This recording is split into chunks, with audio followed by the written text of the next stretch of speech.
लिया है। टेक्नोलॉजी की मदद भी हमारे लिए बहुत फायदेमंद होगी। ये जरूरी है कि सरकारी और प्राइवेट दोनों ही दफ्तरों में वर्चुअल मीटिंग्स और वर्क फ्रॉम होम को प्राथमिकता दी जाए। मैं कुछ स्कूलों से भी आग्रह करूंगा कि कुछ समय के लिए ऑनलाइन क्लासेज की व्यवस्था पर काम करें। साथियों, सिर्फ ईंधन ही नहीं, खाने के तेल पर भी देश की बड़ी विदेशी मुद्रा खर्च होती है। अगर हम थोड़ा संयम बरतें, तेल की खपत कम करें, खाने के तेल की, तो इससे देश और हमारी सेहत दोनों को लाभ होगा। और सूरत वालों को मैं खास कहता हूं,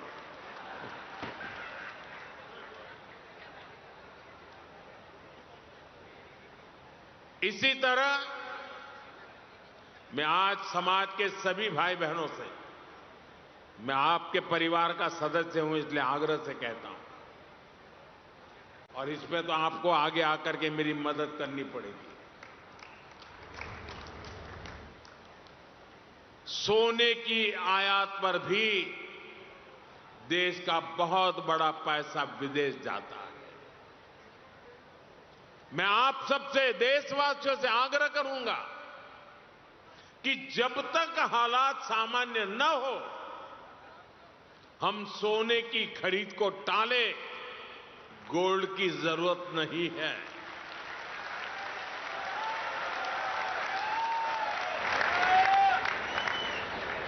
साथियों, आज समय की मांग है कि हम वोकल फॉर लोकल को एक जन आंदोलन बनाएं। विदेशी सामान की जगह लोकल उत्पादों को अपनाएं। अपने गांव, अपने शहर, अपने देश के उद्यमियों को हम ताकत दें। यहां लोग बैठे हैं, बहुत अच्छी चीजें बनाते हैं, श्रेष्ठ चीजों का उत्पादन करते हैं। साथियों, हमारे में से ज्यादातर खेती के कारोबार की दुनिया से पैदा होकर के यहां आए हैं। खेती में स्वदेशी खाद को बढ़ावा मिले, नेचुरल फार्मिंग को बढ़ावा मिले, डीजल पंप की जगह सोलर पंप्स का उपयोग बढ़े। और हम तो किसान के बेटे हैं, किसान की बेटियां हैं। हमें अपना खेत सबसे पहले बचाना है, हमें अपनी धरती मां को बचाना है, हमें केमिकल फर्टिलाइजरों से अपनी धरती मां को मारना नहीं चाहिए। हमारे खेत को बचाना है, हमारी धरती मां को बचाना है। और इसलिए मैं आप सबसे आग्रह करूंगा कि आप अपने गांव में हर किसान भाई बहन को केमिकल फर्टिलाइजर से मुक्ति का रास्ता बताइए, नेचुरल फार्मिंग की तरफ ले जाइए। साथियों, एक और भी अहम विषय, और वो भी आप में से बहुतों को लागू होता है, बुरा मत मानना, फैशन हो गई है। जैसे ही वैकेशन हुआ, बच्चों के हाथ में विदेश की टिकट पकड़ा देते हैं। विदेश में जाके वैकेशन कर रहे हैं।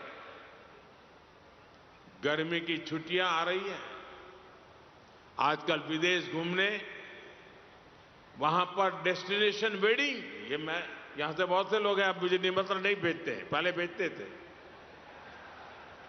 क्योंकि विदेश में ही शादी करते थे, अब बंद कर रहे हैं। ये विदेश में वेडिंग, इनका फैशन खूब बढ़ रहा है। और लेकिन इस पर भी बहुत विदेशी मुद्रा खर्च होती है। साथियों, आप सोचिए, क्या भारत में ऐसी जगह नहीं है जो हम अपनी वैकेशन वहां मनाएं, हमारे बच्चों को हमारा इतिहास पढ़ाएं, हम अपने स्थानों पर गर्व करें? और जरूरी है कि भारत में ही अपनी वैकेशन मनाएं। और वेडिंग के लिए भी मैं नहीं मानता हूं कि भारत से अधिक कोई अच्छी पवित्र जगह हो सकती है हमारे लिए।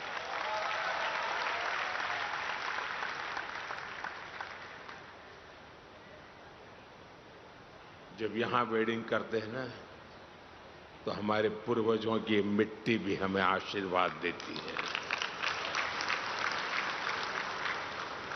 और वेडिंग के लिए भी भारत के ही अनेक स्थान है, उसको हम चुने। हमारे गुजरात में तो वैसे भी एक से बढ़कर एक स्थान है। और मैं तो आप सब पाटीदार भाइयों को तो कहूंगा, आपको तो अब शादी स्टैच्यू ऑफ यूनिटी वहीं पर जाके करनी चाहिए। आपकी हर शादी में सरदार साहब खुद आशीर्वाद देने के लिए मौजूद रहेंगे। और वहीं पर आपने, जैसे हरिद्वार ऋषिकेश में आप शांति के लिए जगह बना रहे हैं ना, वैसे ही आप स्टैच्यू ऑफ यूनिटी में शादी के लिए जगह बना दीजिए। मैं पंकज भाई को कहूंगा उसके लिए भी कुछ करें।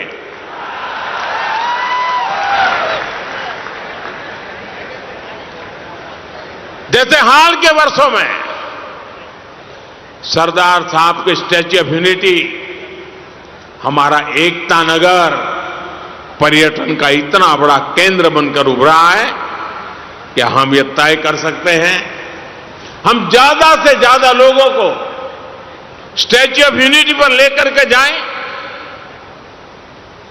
विदेशों में हमारे बहुत लोग रहते हैं, मैं उनको कहता हूं कि आपका दायित्व है कम से कम 5 विदेशी परिवारों को भारत देखने के लिए लेकर के आइए। आप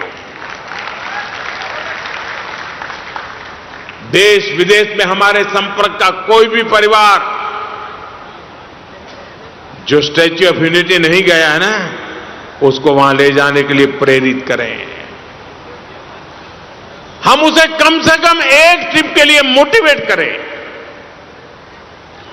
डेस्टिनेशन वेडिंग के लिए भी एकता नगर एक बहुत शानदार विकल्प हो सकता है।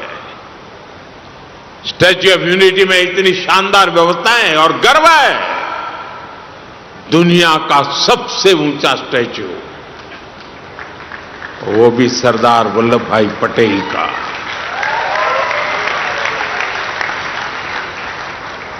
इस देश का कोई नागरिक ऐसा नहीं हो सकता है कि जिसको इसके लिए गर्व न हो। दोस्तों, और मैं आपसे आग्रह करता हूं, आप सभी इसका फायदा उठाइए, इसका लाभ उठाइए। साथियों, ये मैंने छोटे छोटे प्रयास आपको, कोई मुश्किल काम नहीं बताया आपको,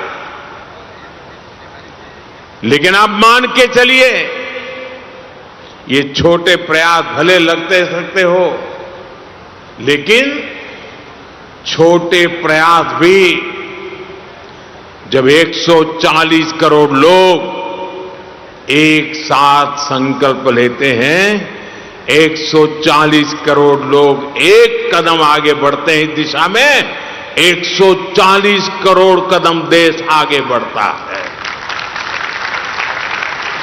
तो वही छोटे प्रयास राष्ट्र की सबसे बड़ी ताकत बन जाते हैं। और इसलिए फिर एक बार हमें एकजुट होना होगा, ताकि ये संकट किसी भी तरह हमारी प्रगति को, हमारे विकास को प्रभावित न करे।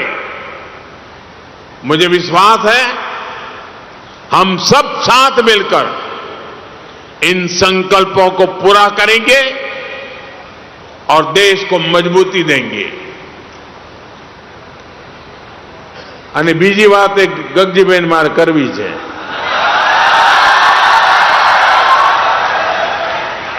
આપે મને સરદાર ગૌરવ રત્નથી સન્માનિત કર્યો.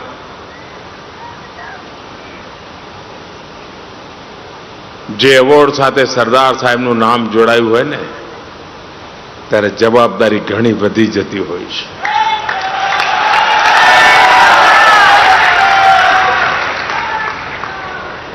એટલે એક પ્રકારે ગગજીભાઈએ બહુ ચાલાકીપૂર્વક આજે મને બાંધી દીધો કે આગા પાછા ના થતા.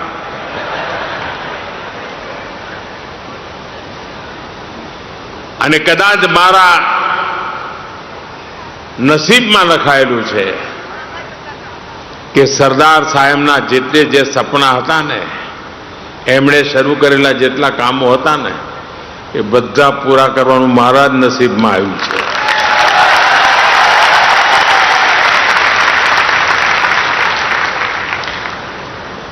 અને આજે જ્યારે આપણે આ સન્માન, આ એવોર્ડ આપ્યો છે,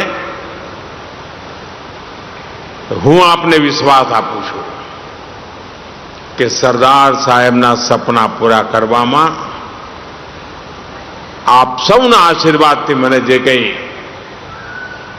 શક્તિ મળી છે, સંસ્કાર મળ્યા છે, ગુજરાતની માટીએ મને જે શીખવાડ્યું છે,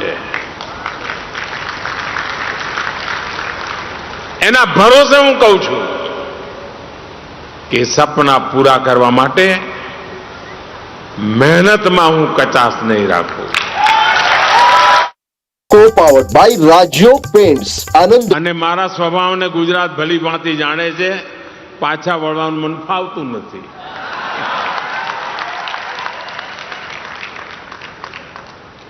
પરંતુ આપે સન્માન કર્યું એ મારા માટે બહુ મોટી બાબત છે. એક વાર મેં એક પ્રસંગ વાંચ્યો હતો કે જનરલ કરિયપ્પા એમના ગામમાં એમના સન્માનનો કાર્યક્રમ થવાનો હતો. તો અત્યંત આનંદિત હતા. તો લોકોએ પૂછ્યું, એમણે કહ્યું, ભાઈ હું દુનિયાભરમાં જાઉં છું, આખી દુનિયાના બધા અમારા સૈન્યના રીતા રિવાજો પ્રમાણે લોકો મને સેલ્યુટ કરતા હોય છે, ખૂબ માન સન્માન મળતું હોય છે, દુનિયામાં જે મળે મળે, પણ જ્યારે ઘરમાં મળે ને ત્યારે એનો આનંદ અલગ હોય છે.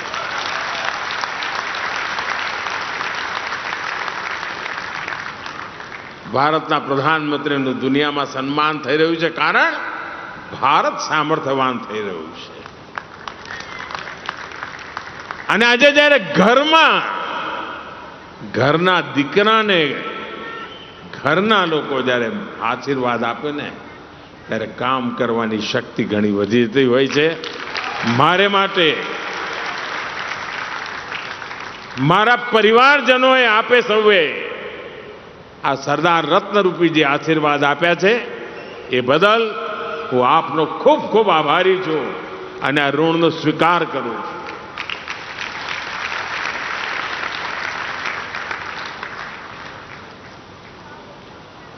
ફરી એકવાર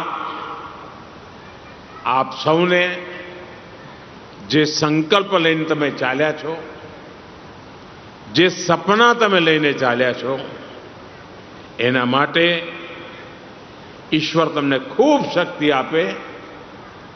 સરદાર સાહેબના આશીર્વાદ નિરંતર આપના ઉપર બન્યા રહે અને પંકજભાઈ જેવા સાથીઓ તમને મળતા રહે.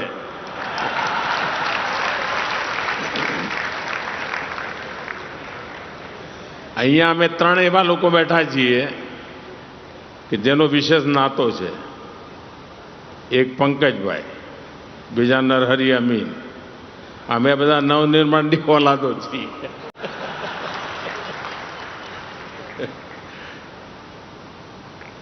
તો મને આનંદ થયો કે આજે પંકજભાઈએ પણ એક મોટી જવાબદારી લીધી છે.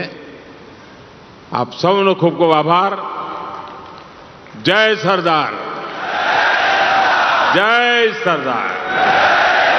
ધન્યવાદ. अभिभूत है हम माननीय प्रधानमंत्री जी, आपके शब्द एक विकसित भारत के निर्माण का पावन मंत्र है। आवो फरी एक बार जोर थी बोलिए, जय सरदार।